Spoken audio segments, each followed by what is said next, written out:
আসসালামু আলাইকুম friends, welcome back. So viewers, 2024 সালে আমি কবুতরের টিম তৈরি করছি।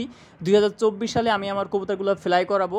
সো আমার টিমের মধ্যে কোন ধরনের কবুতর আমি রাখবো সেটা নিয়ে ভিডিওর ভিতরে আলোচনা করব। সম্পূর্ণ ভিডিওটা কন্টিনিউ করতে হবে। আপনারা যারা টিম তৈরি করতে চাচ্ছেন তাদের জন্য আজকের এই ভিডিওটি খুবই গুরুত্বপূর্ণ, কারণ অনেকে আপনারা কবুতর ফ্লাই করবেন, কবুতর টস আসাড়ি করবেন, এই শীতের মধ্যে কবুতর রেসে পাঠাবেন। তাদের জন্য আজকের এই ভিডিওর ভিতরে অনেক নতুন তথ্য থাকছে, যে বিষয়গুলো আপনাদের জানা থাকা খুবই জরুরি।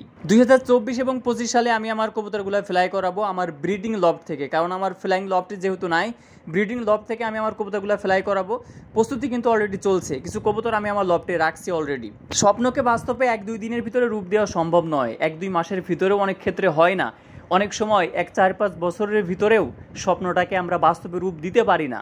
দীর্ঘদিন ধরে ফ্লাইং লফট করতে পারতেছি না, আসলে নুন আনতে পান্তা ফোরানোর মতো অবস্থা, যার কারণে আমি ফ্লাইং লফটটা করতে পারতেছি না। সবাই দোয়া করবেন যাতে করে অল্প টাইমের ভিতরে এটা আমি করতে পারি। তবে 2024 সালের দিকে, ওই যে নভেম্বর ডিসেম্বরের দিকে আমি আমার কবুতরগুলো ফ্লাই করাবো যেহেতু, এবং ব্রিডিং লফট থেকে আমি আমার কবুতরগুলো ফ্লাই করাবো। ব্যাপক বড় একটা চ্যালেঞ্জ আমি নিয়েছি, দেখা যাক এটা আমি কতটুকু কি করতে পারি।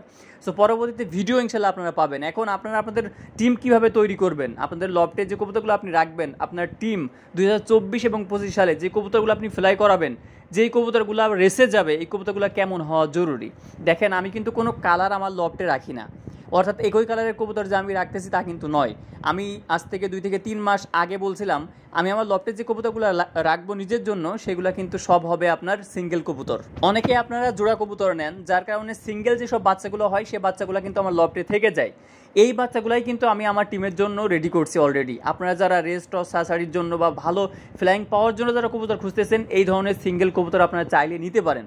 সো আমি অলরেডি কিছু লফটে রাখছি, যেগুলো আমি আমার জন্য রাখছি, পরবর্তীতে ইনশাল্লাহ আপনাদের জন্য পাঠাতে পারবো। সিঙ্গেল যদি কোনো বেবি আপনাদের প্রয়োজন হয়, যে ভাই আমি 3টা বেবি নিতে চাই, 4টা বেবি নিতে চাই, সিঙ্গেল বেবি আপনি আমাকে দিবেন, সেক্ষেত্রেও ইনশাল্লাহ দেওয়া যাবে, কোনো প্রকার কোনো সমস্যা নাই। আর সিঙ্গেল বেবিগুলা গ্রোথ অনেক ভালো থাকে, রেস্ট ও সাসারিতে ভালো রেজাল্ট তারা করে, কারণ ছোটো থেকে বাবা মার থেকে অনেক খাবার তারা পায়, যার কারণে ছোটো থেকে তারা খুব সুন্দরভাবে বেড়ে ওঠে, তাদের শরীরের ভিতরে কোনো ঘাটতি থাকে না। পরবর্তীতে দেখা যায় যে কবুতরগুলো রেস্ট ও সাসারিতে ভালো তারা ফ্লাই করে, কোনো সমস্যা দেখা দেয় না, কবুতর রেজাল্ট নিয়ে আসে। সো এই ধরনের কবুতর আপনি আপনার টিমের জন্য রাখতে পারেন। যে টিমটা তৈরি করবেন, এই টিমের মধ্যে এই কবুতরগুলো আপনি রাখতে পারেন। কালারের দিকে ফোকাস দিয়েন না, ভালো একটা টিম তৈরি করেন।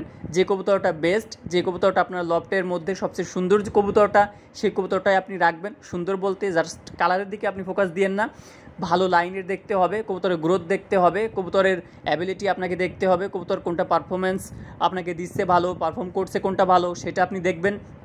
আর এটা অবশ্যই দেখতে হবে আপনাকে কবুতর ফ্লাই করিয়ে, যে কবুতরগুলো 15 মিনিট 20 মিনিট ধরে ফ্লাই করতেছে, এই কবুতরগুলাই আপনি পরবর্তীতে রেস্ট ও সাসারির জন্য আপনার লফটে রাখবেন, আর বাদ বাকিগুলো সেল করে দিবেন। এটাই কিন্তু আপনার জন্য মঙ্গলজনক হবে।